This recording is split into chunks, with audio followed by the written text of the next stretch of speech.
classes that were already permitted to resume. All gym goers are required to wear masks at all time when in the gym. Employees and staff must wear masks at all time, even trainers working with a client. And logs of when all gym members and staff were in the facility must be maintained, so should a positive test be received by someone who was in a gym, our contact tracers can get right to work notifying other gym goers who were there with them. Additionally, on the floors, equipment is to either be moved and spaced to allow a minimum of 6 feet of distance between all gym goers, or where equipment can't be moved, certain machines must be cordoned off so that gym goers are at least 6 feet apart. So for example, in a row of treadmills, this may mean that only every other treadmill will be available for use, and only equipment that can be properly sanitized in between uses should be made available. As many gyms have transitioned to outdoor activities, those may continue pursuant to current limits for outdoor gatherings, and so long as members can maintain a safe 6-foot social distance. Judy and her team at the Department of Health will be following my executive order with all the health and safety guidelines and protocols which will be needed to be followed, including those for air conditioning and ventilation, as well as additional steps for consideration. What I've discussed here today is only part of what is an exhaustive list. That's for a reason. Gyms are among the most challenging of indoor environments, as noted by multiple epidemiologists and experts, even in the past several days and weeks. But given where we are in this fight, we believe we are ready to take this step forward. I know this has been a long time coming, and I thank the many, overwhelmingly, the many responsible gym owners who have done the right things and worked with us over the past several months. You are an asset to your industry and our state, and I thank you for your understanding and partnership.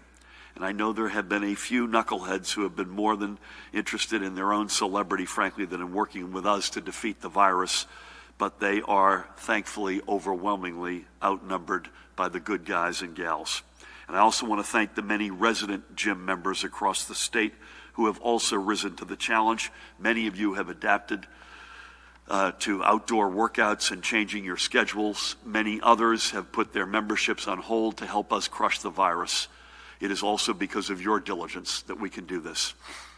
As for indoor amusements, while the guidance will be forthcoming, Judy, I believe the health and safety protocols will be very similar to what currently exists for other indoor recreational businesses and outdoor amusements.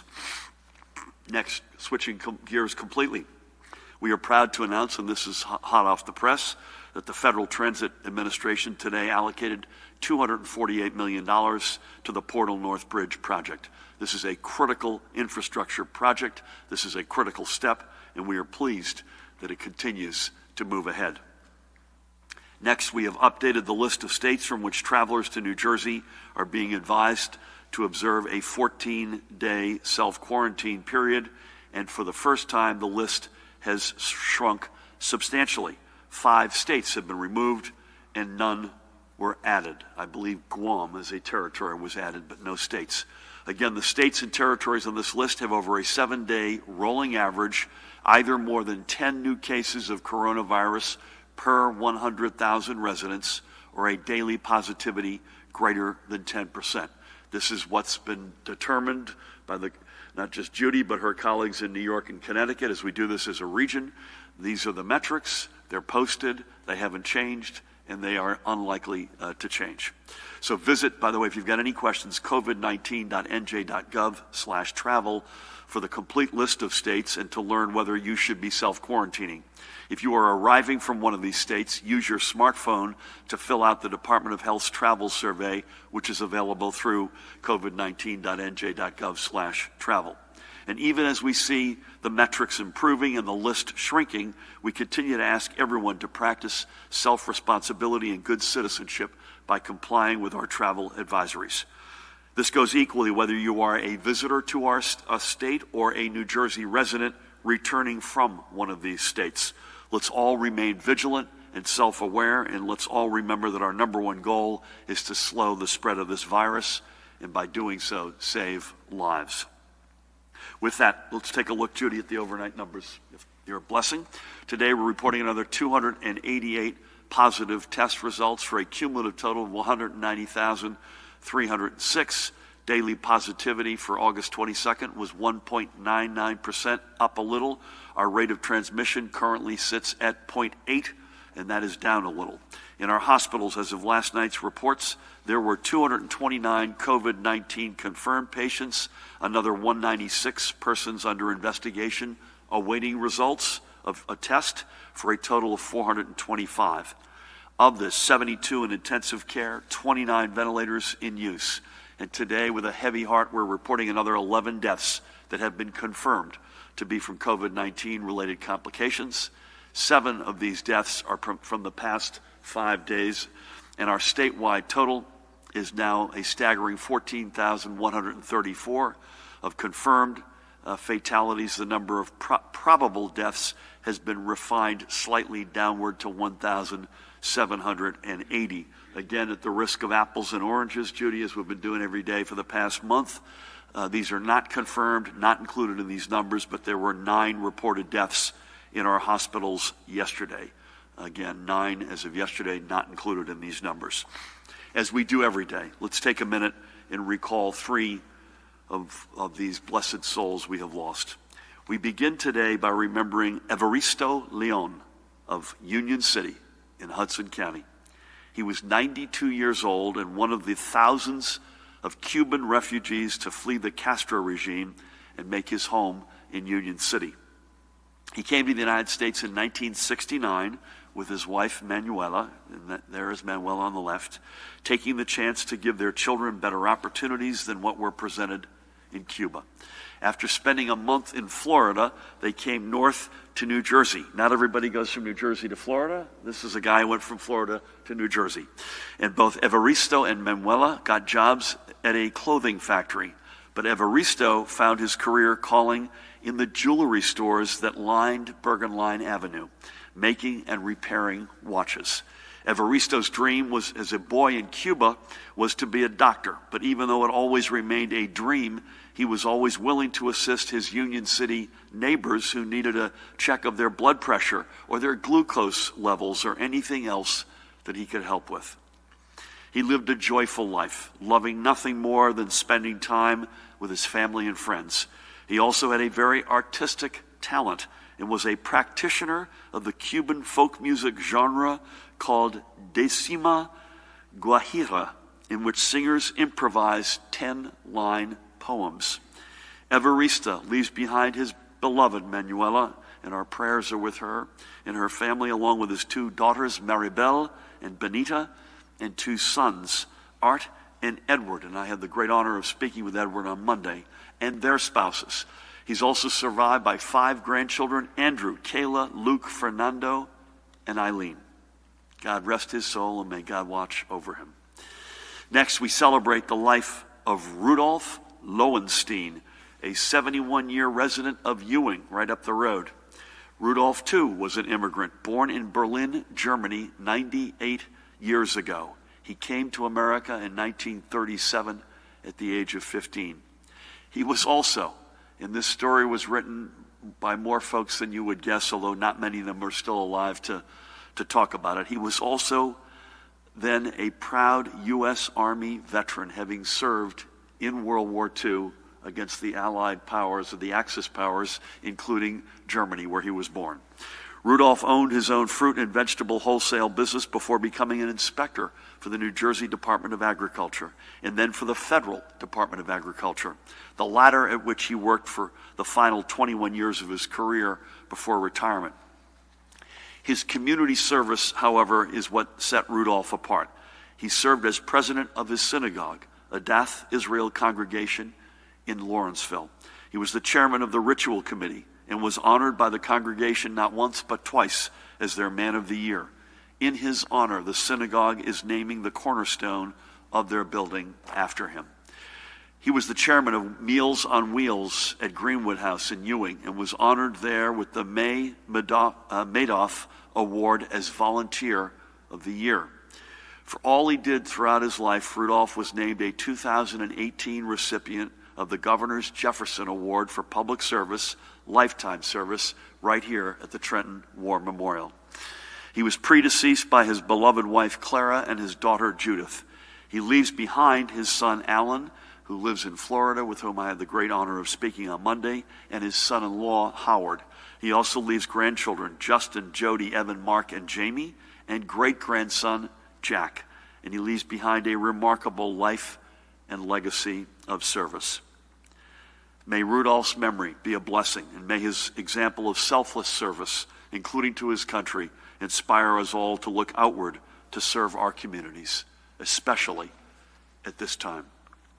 And finally today we go to Westfield and remember Nicholas Gismondi, who passed away is that a great photo or what? What a shot. Who passed away just 5 days after his 65th birthday, and sadly, you can't make this up, his brother Ralph passed from COVID-19 12 days before Nick passed. Extraordinary. So Nick was born in the Elmhurst neighborhood in Queens and became a standout athlete at McClancy High School. He was a prolific base stealer on the baseball diamond, and his speed, hitting, and clubhouse leadership landed him a spot on the roster of the team at St. Francis College in Brooklyn. He graduated from St. Francis with a degree in accounting. But while baseball was his first love, the true love of his life was his wife, Mary Jane, with whom I had the great honor of speaking on Monday, and by the way, who herself was positive and was in the hospital with COVID-19. They met each other in 1974 and they married in 1982. And together they moved to Westfield to raise their 3 sons, Christopher, Nicholas, and Michael.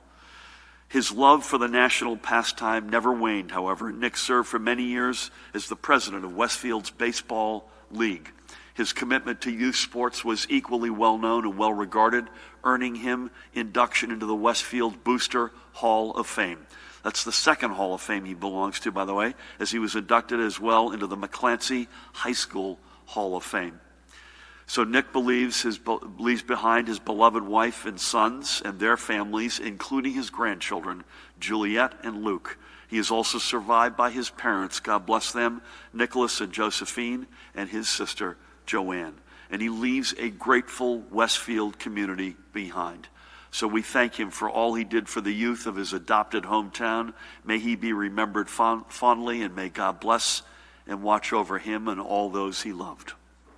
So just like every one of the more than 14,000 members of our broad and diverse and blessed New Jersey family, we have lost Evaristo, Rudolph, and Nick deserve to not just be remembered as numbers, but for the lives they live, the lives they touched, and the communities they left behind. Everyone deserves this special dignity. And in their memories, we must continue to do all we are doing to fight this pandemic. Even though the numbers of lives lost continues, thank God, to decline, we are still losing lives to this virus. We cannot give up until that number hits 0 and stays there. And even then, we have to make sure it stays there.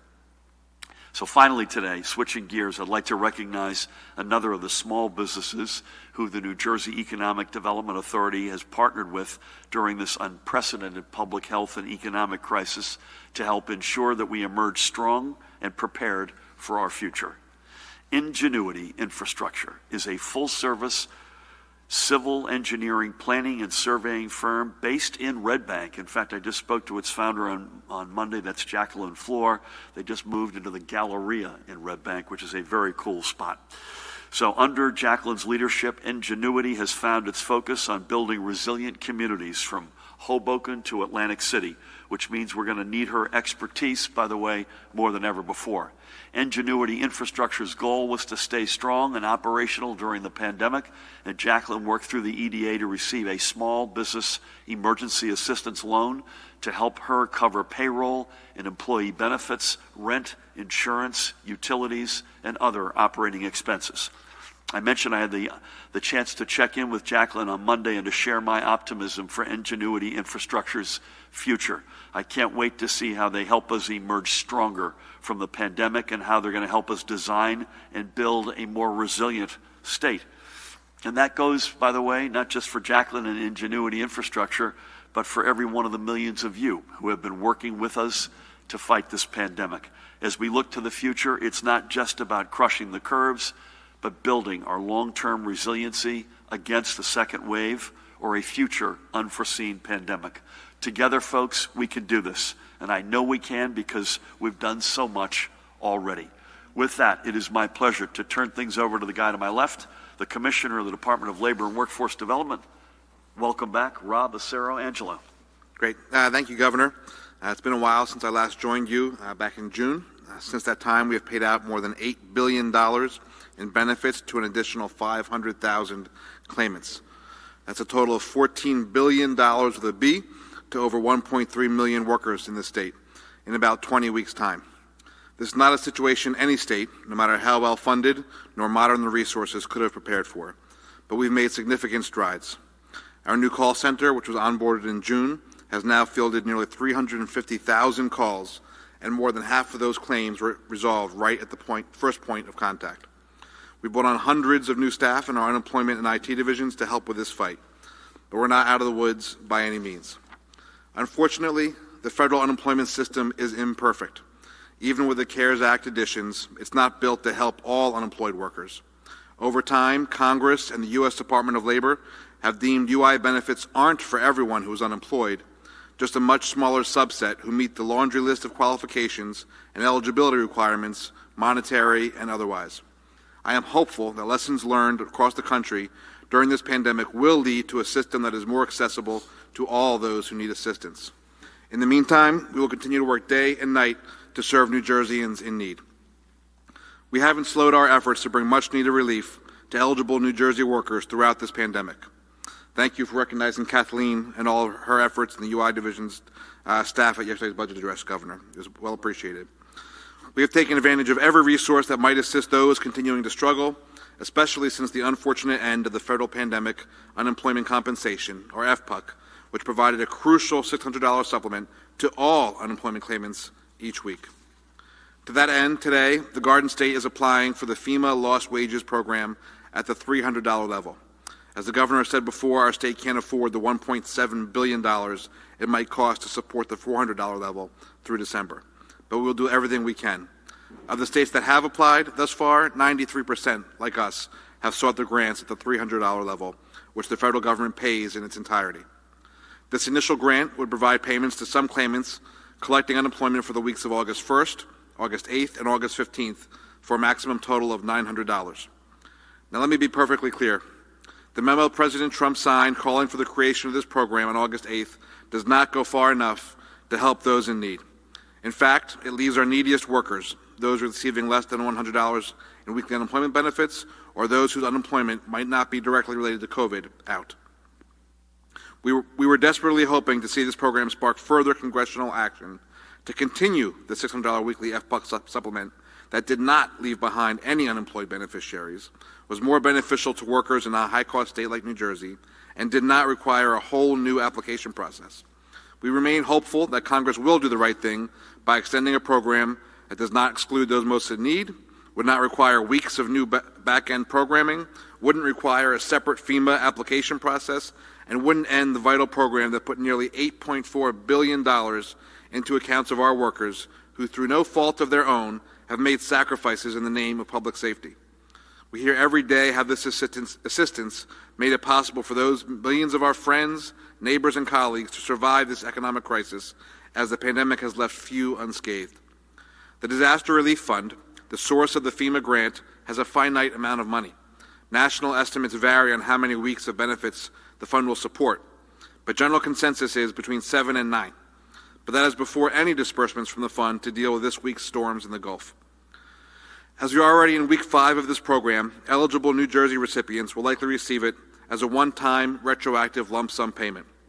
Because this is an entirely new program funded by the Federal Disaster Relief Agency, for which we cannot use any of our current unemployment trust fund monies, accounts, staff, or infrastructure, it will not be easy or quick to get this additional money into the pockets of those who need it most. However, we have already been working to make it happen as quickly as we possibly can. We continue to work closely with FEMA and U.S. Department of Labor, as well as our partners in other states, to make sure we administer this program in the smartest way possible with minimal needed action from the roughly 800,000 claimants who are to receive this income supplement. Once our application has been approved, our department will be putting out more information, but we will do everything in our power to bring every bit of assistance to our workers by any means necessary. Thank you, Governor. Rob, thank you for this. Again, this is not ideal, but it's if there are pennies out there we can gather in dollars and send them to folks who need it most in our state, I know we will do it, and you will lead that. What's your guess in terms of how long the application turnaround time looks like? The application turnaround time has been pretty quick. We'll have it in there today. I'm guessing we'll probably be approved the next day or two. But then the harder part is the getting all the information and contracts set up for the actual payment process. And to give folks an idea of how unusual this is, Rob has had to work in partnership with Dan Kelly, for instance, who oversees you've heard Dan's name before, oversees, and Pat works with Pat all the time on things like storms. So Dan's been in government and has been in an emergency seat since Superstorm Sandy. And in fact, he's the guy who's setting up the Office of Accountability to make sure we track every dime of federal money we receive. But this money's coming, Pat, from FEMA. This is coming from a completely unrelated source than from the Department of Labor. So it is not an easy lift. So thank you. But if it's a lift, if we think it's worth it to get more money into people's pockets who need it the most, we'll take the lift. Thank you. Thanks for being here. With that, please help me welcome the woman who needs no introduction, the Commissioner of the Department of Health, Judy Persichilli. Thank you, Governor, and good afternoon.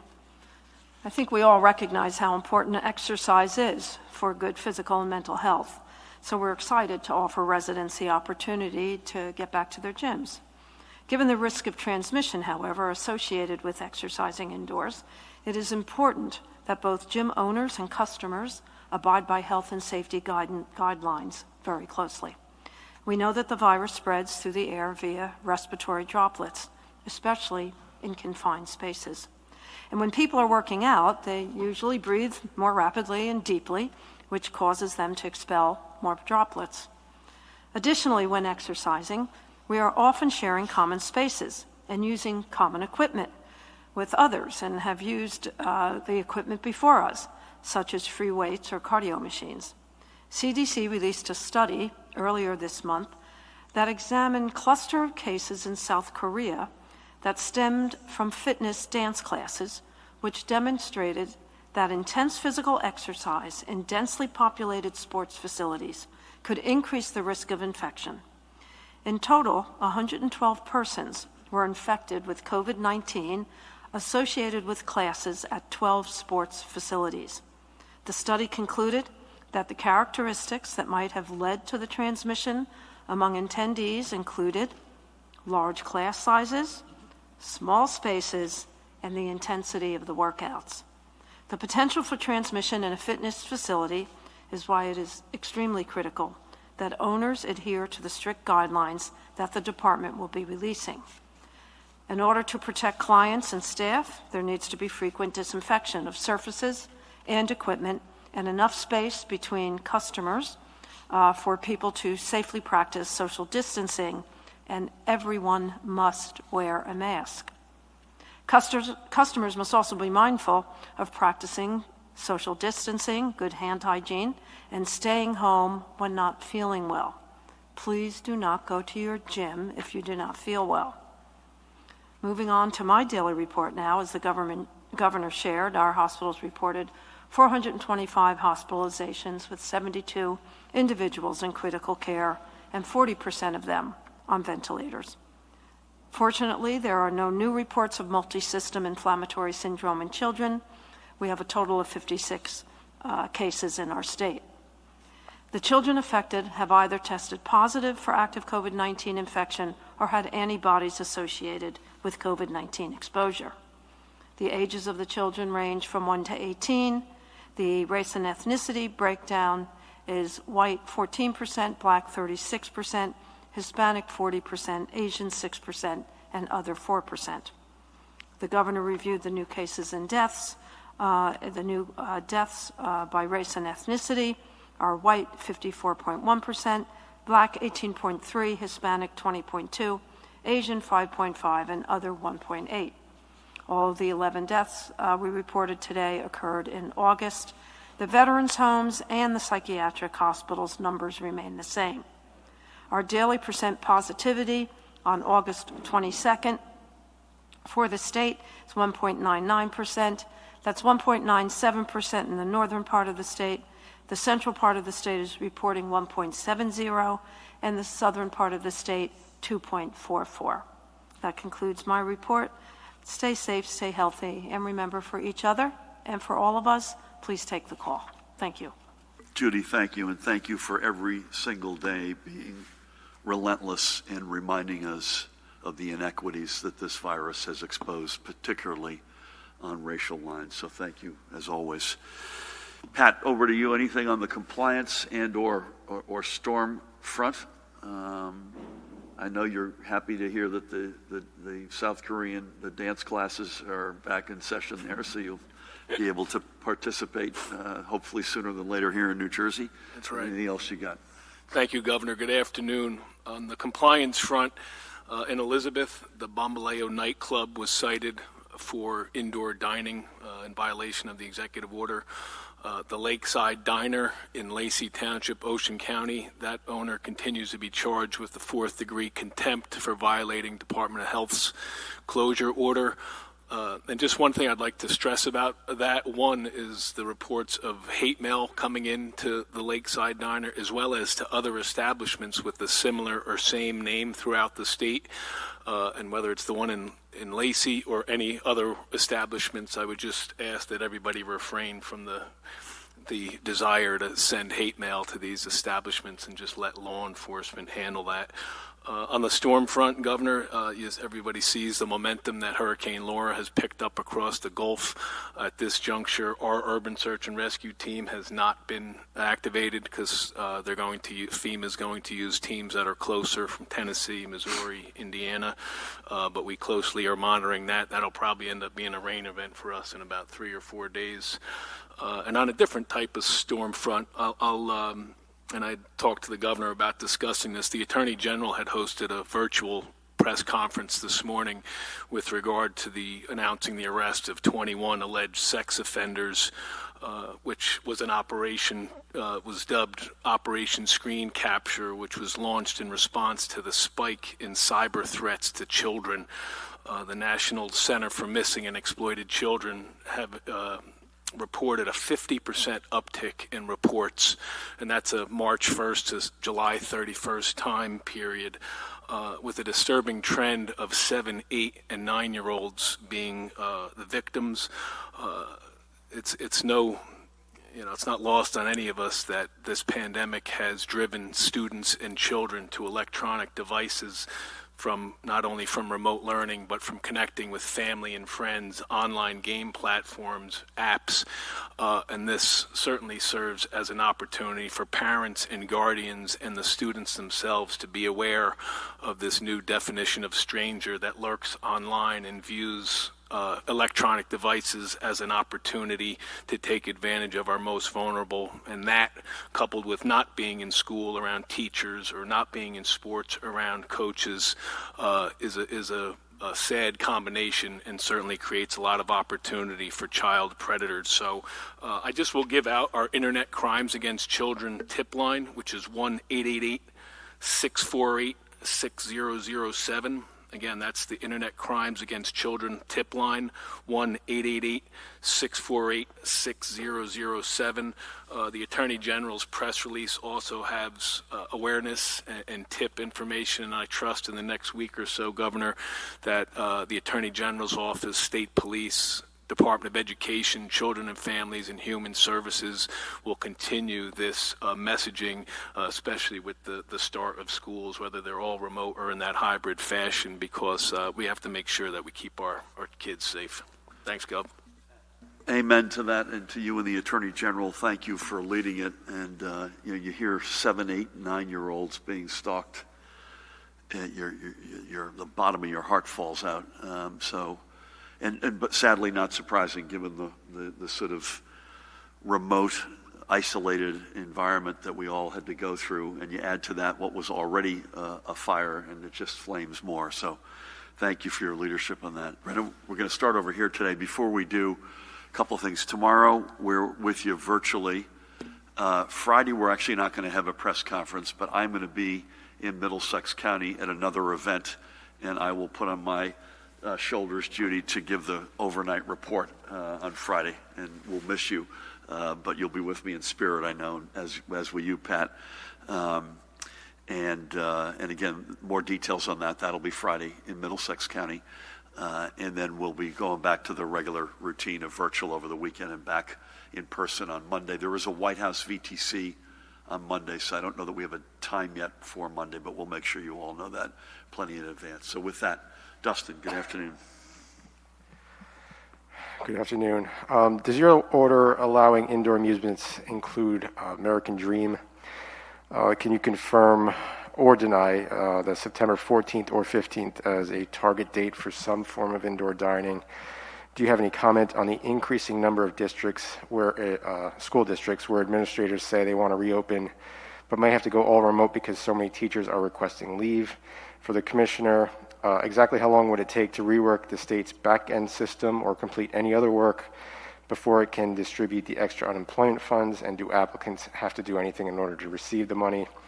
Governor, how can you talk about systemic inequalities in your budget speech, but at the same time you're proposing cutting money for clean water, the lead safe home renovation program, money for childhood lead outreach, and the $500 million you proposed last year for lead pipe replacement won't be on the ballot this year?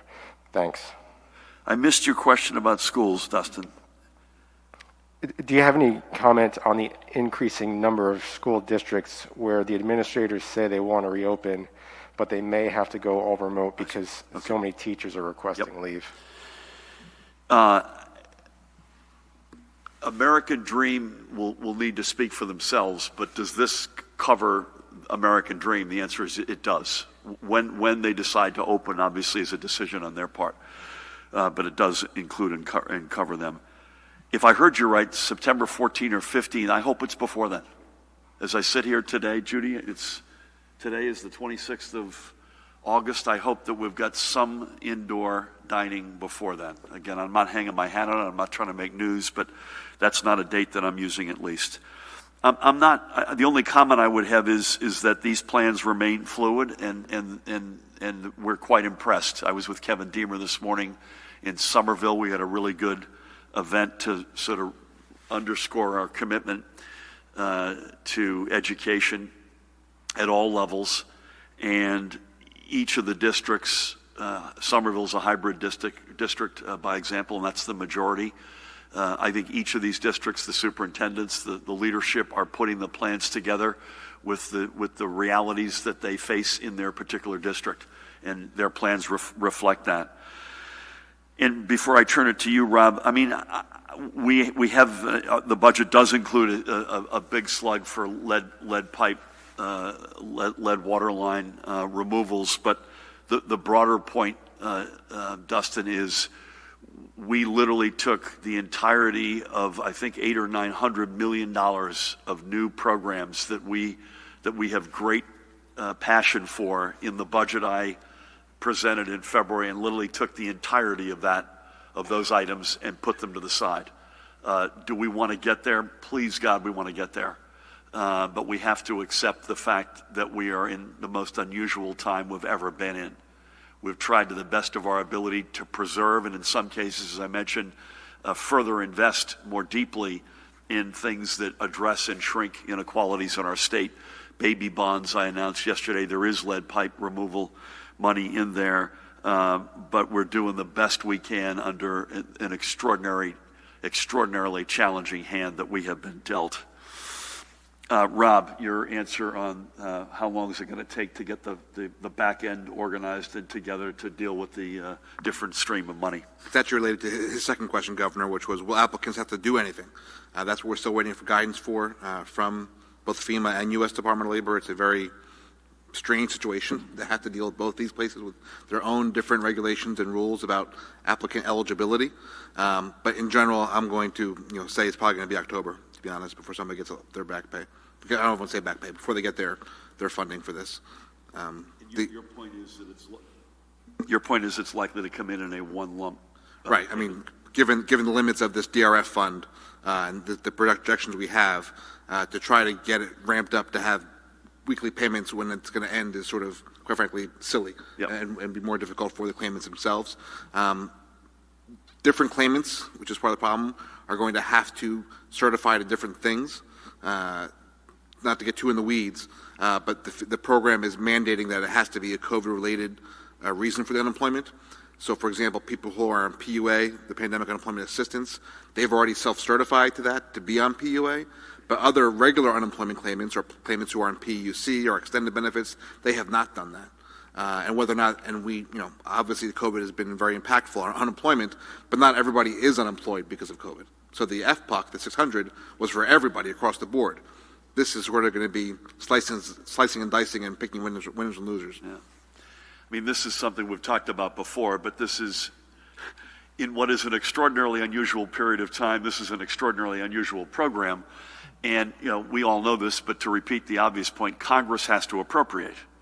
So Congress, the Republican Senate, went home. That phrase, go big or go home, they chose door number 2. They went home. They did not appropriate anything. So I can't get inside the president's head, but in the face of that, he looks at, okay, what do I already have that's been appropriated? And one of the few pots of money that fits that description is FEMA money, which is pre-appropriated to sit there to deal with overwhelmingly natural disasters, storms, etc. We've got a very good working relationship with them, largely through the Office of Emergency Management, under Pat's leadership, in the governor's office, with Dan Kelly's leadership, but completely and utterly, until this moment in our history, completely unrelated to unemployment. And so that's the reason why this is really, really complicated. Thank you. Brent, good afternoon. So you mentioned indoor dining there, about a target date. What about movie theaters? Do you have a target date goal, if not September 14th or 15th, for either of those? Are there special rules for gyms with pools? What about gyms that sell food like protein shakes? Will people working out at gyms be allowed to use showers there? And are there any other rules for gyms? And 2 more. So you mentioned American Dream. Would also iPlay America and is this like indoor amusement parks that are allowed to reopen?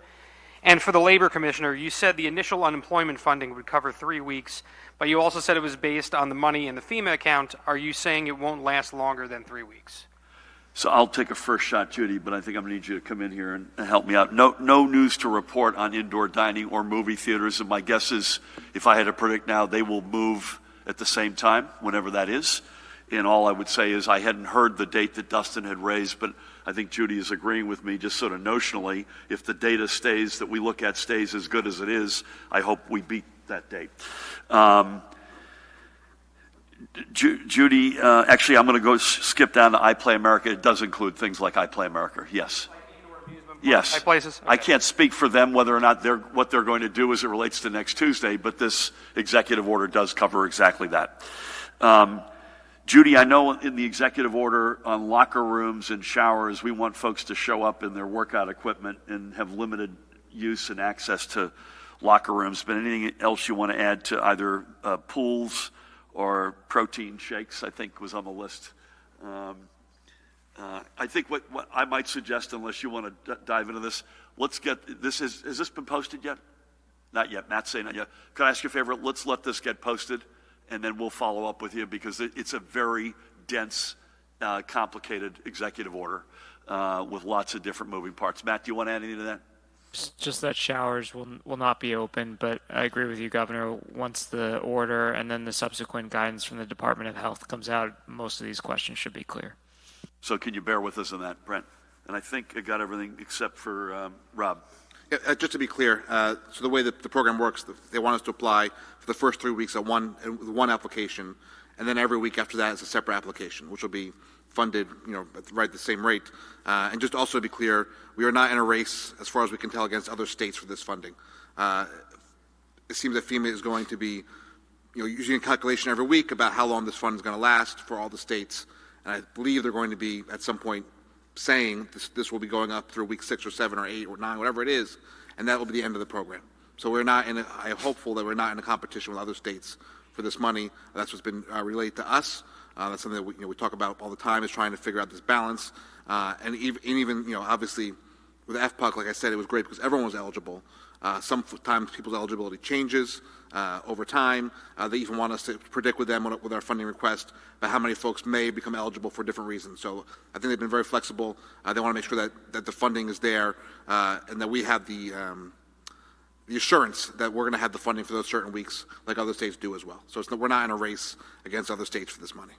So let me just repeat something I said in my prepared remarks. Could we please ask the Senate to get back into session, do the work they need to do? The House has done it. Get a bill to the President and ask that the President sign it. That's the way to cure this incredible, not only challenge that too many individuals measured in millions in our state are suffering, but around the country, but also gets us out of this spaghetti conundrum that we're in terms of trying to figure out two parallel systems, et cetera. So please, Congress, act. Thank you. Sir, anything for you? Yep, please.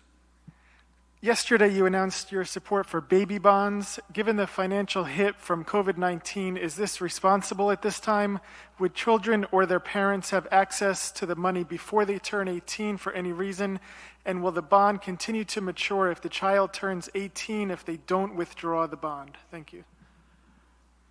You won't be probably terribly surprised that we wouldn't have put something out that we thought was irresponsible. So the answer is we think it meets the moment in which we are in, which is we have got to make some very, very tough decisions.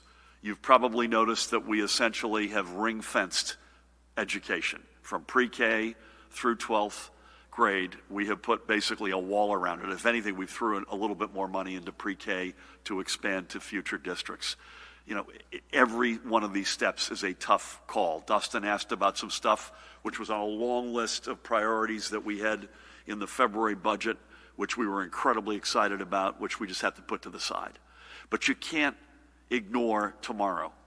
For all that we have in the here and now, all that we have right before us, you can't ignore what's the state going to look like when we emerge. What's the next generation going to look like?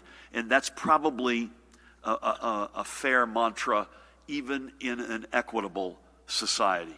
But when you look at the inequities that have been laid bare by this virus, when you look at everything from George Floyd now to Jacob Blake in Wisconsin, we would be abrogating, I feel strongly, our responsibility to not put things in place that we know will directly redress some of those inequities. And this program is exactly that.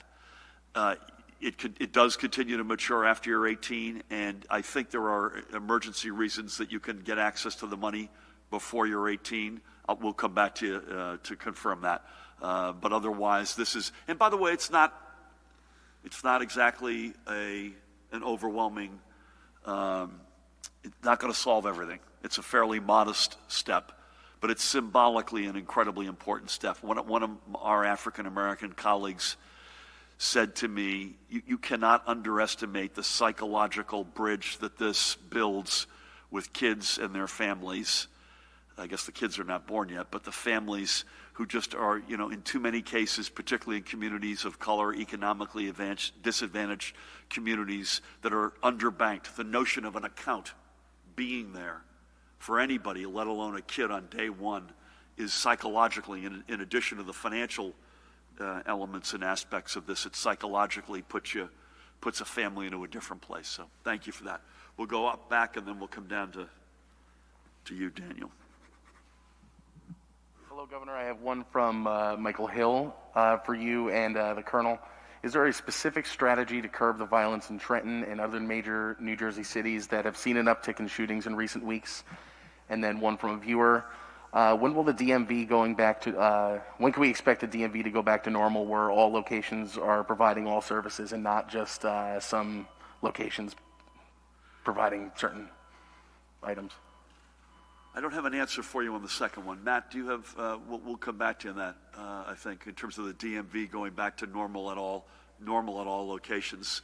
I think we got to get through we're continuing to chop through the tsunami of the backlog, and it certainly isn't normal, and folks are frustrated. I don't blame them. The folks there are doing a great job, and I have to repeat, once you get inside, it is really, it's a finely tuned Swiss watch, including from hygiene and social distancing and all the protocols you'd expect. But folks, are frustrated. I don't blame them. The employees there are doing everything they can, but this is not where it needs to be yet. But I don't have an answer for you on that, Dan. Make sure we follow up if there's a date. I don't believe there is. I would just say on violence, and Pat, I'll turn it over to you. It's sort of it seems to me the perfect storm of a lot of stuff coming together, a lot of folks unemployed, a lot of folks really, you got the Toronto Raptors considering boycotting a playoff series against the Boston Celtics. People are mad as hell and they're not going to take it anymore. How many more people can we see shot in the back, in particular persons of color? I mean, people have had it. And then you add that to unemployment, pandemic, stay at home, all the mental health stresses, warm, hot weather. I know one thing we've done and we continue to do, I guess two things, and Pat, I'll turn to you. One is we want to be the nation's safest state as it relates to gun safety, and we've made an enormous amount of progress on that front. It's quite clear we have a ways to go, and please God, the nation could take some steps that would make it a lot easier for us here in New Jersey and safer. And secondly, deepening, and Pat, and if nothing else, the Colonel and the Attorney General, their legacy will be in so many respects defined by the deepening of relations between law enforcement and communities they serve, and continuing to walk in each other's shoes and understand the burdens that each side and responsibilities have. The more of that we do, the better off we will be, and that's not just in Trenton, where we lost, listen, the five of us lost a colleague to gun violence last Saturday. This hits close to the bone. So, but it is not sadly only in Trenton. Pat, anything you want to weigh in on? Yeah, thank you, Governor. I'll just add what we refer to as violent crime initiatives. We work with county prosecutors, the local police departments, the county prosecutor's office, the U.S. Attorney's office. It's a multiple-pronged approach. We have in Trenton, for instance, we have marked patrols from our tactical patrol units in Trenton a few days a week. We have plainclothes detectives working shoulder to shoulder with what we call our crime suppression unit. I think even preventative-wise, I think the intervention programs that have to happen in schools to break these cycles, the tendency for victims to leave an emergency room and be a shooter or end up another victim again, the numbers are staggering in that regard. So it is a multiple-pronged approach that we, to the governor's point, we want to be the safest state in the United States, and the efforts are daily, 24/7, with federal, state, county, and our local partners. And by the way, you never pat yourself on the back on this one, but I don't think any state in America has the level of engagement between law enforcement and the communities they serve as New Jersey does. That does not mean it's a perfect picture, and that does not mean that more progress must be made, and it must and it will. But we start in an extraordinary moment in our nation. We start in a better place than most. But please, God, I'll go back to the question about baby bonds. That's not going to solve next weekend in Trenton. But there are a lot of kids who were born 18 or 20 years ago who, if they had a little bit more wind in their sails from moment one, a little bit more, some helping hand that could have put them into a different and better spot, who knows what would be happening today. So if nothing else, for 18 or 20 years from now, that's one. It's not a huge step, but it's a modest step that, God willing, can put communities into better places. Daniel, good afternoon. We're coming at you. Hi, Governor. For you, with the bonding, why put away half the money into a rainy day fund with half the $4 billion? We've been hearing this a lot from readers, but why not borrow more rather than enacting these proposed tax increases? For the Labor Commissioner, what do you mean when you say the state's Department of Labor can't use state resources to apply for the federal unemployment? Are you saying there are people who might not see their money coming in until October? And will there be people who got $600 checks that won't be getting that money, this new form of money? Also, with your workplace safety standards through the executive order, are there holes in your department to make sure that those standards are being enforced? COVID-19 related standards for essential and non-essential businesses. Is the current system of divvying up the complaints from the EO violation form and sending them to individual county prosecutors and health departments, is that actually effective and working? And what are the exact areas that need improvement within that current system? Is that it? Yeah. I'll do the first one, Rob, and I think the rest of them are over to you. Listen, we're trying to strike a balance here. We're already, per capita, one of the most indebted states in America, so I don't wake up reflexively wild about borrowing, but we have no choice. And I'm grateful to the legislature to helping us allow us to that, and to the Supreme Court's decision, unanimous, I might add, because this is a period of unprecedented fiscal crisis compared only to the Great Depression and the Civil War. So that's not company you want to keep. So it's a balance. It's also a one-off step. We need recurring both revenues that make sense and recurring expense reductions. And the majority of this expense, as we've discussed already today, some of them are very painful. The majority of the expense reductions are recurring, and we have put forth a series of revenue items that will also be recurring, and we need that. We have made a lot of progress chopping through our structural deficits, and I view this as a moment in time that is not back to old habits. This is just, we have no choice. I'm going to be speaking to the rating agencies tomorrow. That's a theme I'm going to express, that this was a balanced solution to an extraordinarily challenging reality, including recurring revenues, recurring expense reductions, bonding now, but with a plan to deal with that. And by the way, not yet scoring a dime for federal cash assistance. And I would just repeat that we and not just New Jersey, every American state is desperate, red and blue alike, for direct federal cash assistance. So it isn't just to undo the Rubik's Cube of unemployment benefits, but it's to states directly as well. Rob, with that, on the several questions that Daniel asked. Hey, Dan, I appreciate the questions, first of all. On the workplace safety, as you may know, we don't have private sector jurisdiction here in New Jersey. So right now, all those guidance actually is handled by my colleague, Commissioner Persichelli's office. So I'll leave that to her if she has a follow-up. That's for now. And also, to be very clear that whether I talk about USDOL or FEMA, I have such respect for all of my federal colleagues, and I think they've been just put in a bad spot and not given the tools they need, whether it be at OSHA or anywhere else, to help keep workers safe and funded through employment. To your questions about why can't we use state funding, this is part of the problem. This is a FEMA program, but USDOL is very specific and very emphatic that no USDOL unemployment and administrative funding can be used for this program.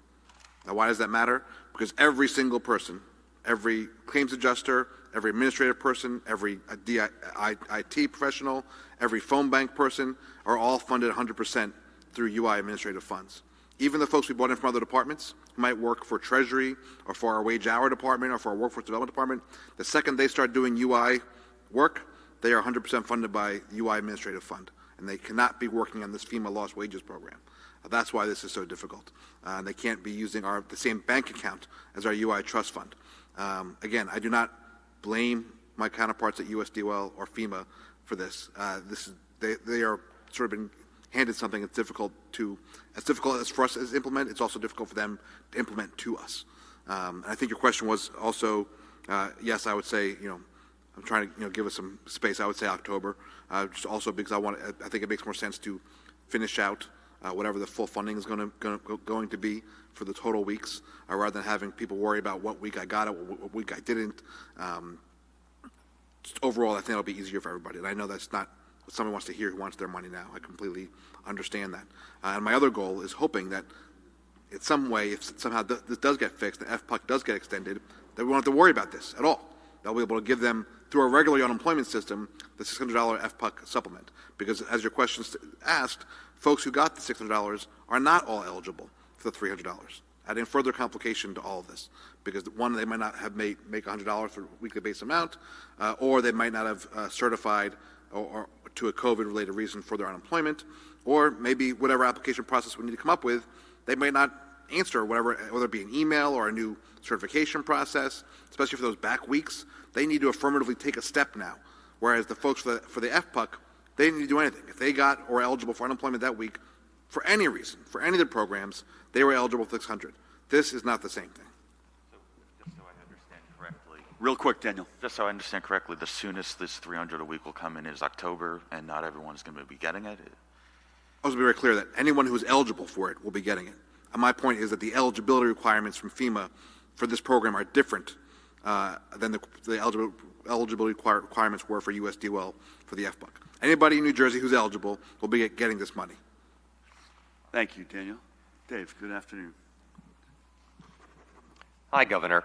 The CDC is no longer advising quarantines for traveling among the different states, and they've also reduced recommended quarantine times from 14 to 10 days. Why is New Jersey continuing to tell people from many states to quarantine, and why have we kept the quarantine time at 14 days? Also, have you guys considered handing out either pamphlets or information sheets at airports, bus stops, traveling centers on highways and so forth? Because I know somebody who just came back from Florida, they flew in, nothing. They just, walked in. Of the schools getting reopening plans kicked back by the Department of Education, why is this happening? Is it mostly clerical mistakes, or is it something else? Were the plans kicked back because schools wanted to go remote, but their justification was not strong enough for the DOE to approve this? For the health folks, has anybody looked at or figured out if COVID can be passed person to person through sweat, perspiration? What message do we want to send to everyone who excitedly will be heading back into the gym? And finally, Governor, have you considered handing out protein shakes or bars to the reporters covering this update? Thank you. I will take the last question under advisement, and I will sit with Dr. Tan and her people in epidemiological assessment. I'll just tick through. I'm going to go in reverse order. The message to anybody going to the gym is do the right thing, right? So it's pretty clear. This is a very thick executive order, and then Judy and team will put guidance on the back of that. It's basically it's thick but not complicated. Wear a face mask, come dressed, leave dressed preferably, stay away from other people, sign in, give your information. It's very basic stuff. Just I would say to folks, do the right thing. I don't think there's any evidence on sweat unless Dr. Tan tells me otherwise. So sweat is not an issue. This is a particle airborne. Reopening plans is going to cover a variety of reasons. I don't want to speak to Kevin Deemer, but there's no one big thing that's driving this. And I suspect, and I'll ask him, and Dan Bryan will keep us honest if the answer is differently. My guess is it's a whole spectrum of different reasons, and no one, everything from, I'm sure, clerical all the way up to legitimate questions about their plans. I'm happy with 14 days quarantining because that's the incubation period, unless I'm told otherwise, but I'd take any advice from my health colleagues to the right on that. So I had not seen the CDC reduction from 14 to 10, but Tina should talk about that. And anything else that you believe we should be handing out or we are handing out. We don't see any evidence right now, and I'm going to knock on wood unless you two disagree, that there is out-of-state stuff coming back to New Jersey that is a source of flare-ups right now. I'll say that, and Judy and or Tina can disagree. But any comments you have on 14 days or versus 10, et cetera? Governor, you're correct. The quarantine is based on the outer limit of the incubation period, so it is still 14 days. I wonder whether the 10-day might be in reference to the isolation discontinuation, which is a little bit different because, remember, isolation refers to people who have been diagnosed as cases versus quarantine refers to people who were exposed who did not become ill. Thank you. Thank you. Nikita, you take us out today. Will do. So the budget that you proposed yesterday included a $4.9 billion pension payment. That's about $1 billion more, or more than $1 billion more than it was last year and the year before. It was also suggested yesterday that you might, or that you should skip all or part of that pension payment. Do you view the $4.9 billion number as negotiable? And if so, what's the minimum payment that you would agree to? Separately, how much time are you spending each week as chairman of the Democratic Governors Association? And do you have any plans? That's an unrelated question, right? I'm sorry? Unrelated to the pension payment? Yes. Okay. And how much, or do you have any plans between now and November 3rd to go and campaign for Democratic gubernatorial candidates? And again, separately, have you watched any of the Republican National Convention? And as a former ambassador, do you believe that it was appropriate for Secretary of State Mike Pompeo to address the convention from Jerusalem, where he was on official business? You have certainly picked 4 very diverse questions. I'll do the back 3, and I'm glad you asked about the pension payments. So I'll do that last if it's okay. I spend typically, and it's entirely phone or Zoom, a few hours a week for the DGA, and it's typically raising money. But it is, in fact, I just had a note come into me on something specific related to that. And in some cases, it's going over races and allocating that money. But it's more the former than the latter. But it's not a lot of hours. It's 2 or 3 hours a week, probably at this point. I have not watched any of the, I've seen a couple highlights. I've not watched any of the Republican convention. I've heard some stories, but I've not watched any of it. If I can, I will try to watch the president's speech, which I guess is tomorrow night. I think it's what the Secretary of State, has he already done this, or is this tonight? It was last night. Was it last night? Yeah. Completely inappropriate. Completely inappropriate. I mean, there's something called the Hatch Act, which is clear as a bell in terms of government folks getting involved in political activities. And that's especially, I think, true for the diplomats and the members of the State Department, never mind its leader. Completely inappropriate. I don't even know what he said, but the notion that that's what he's doing is just completely inappropriate. So, if the pension payment in the budget is $4.9 billion, then the minimum amount that I'm prepared to make in the final deal is $4.9 billion, period. There's no negotiating room. And it is $1 billion more, but about $300 million of that billion is an actuarial true-up that gets done every few years. So the actual increase, and I think you know this, is about, the year over year is about a $700-ish million payment with another $300 million true-up, and we chose to take that pain right now. We could have spread that out over a few years, but I don't even want to go near that. So it was suggested, I think your colleague interviewed, I'm not saying this for a political reason, but Jack Chitterelli was, I mean, hello? At every single level, that is incredibly dumb. That's exactly what got us into the mess that we're in today that I got elected to fix. When in doubt, let's figure out how to not make the pension payment and then kick the can down the road, which, by the way, guess what? That's more borrowing at very high rates. I'm not wild about borrowing, but the borrowing we're doing that we announced yesterday is probably 2% interest rate. That's about as good as it's ever going to get. Never mind the beneficiaries of the payments from the pension fund who have done their side of the bargain every single step of the way to only be let down by the state yet again. I mean, this is classic old way of doing things in this town that got us into the mess that we're in, that I got elected to fix. I'm going to be with the rating agencies tomorrow.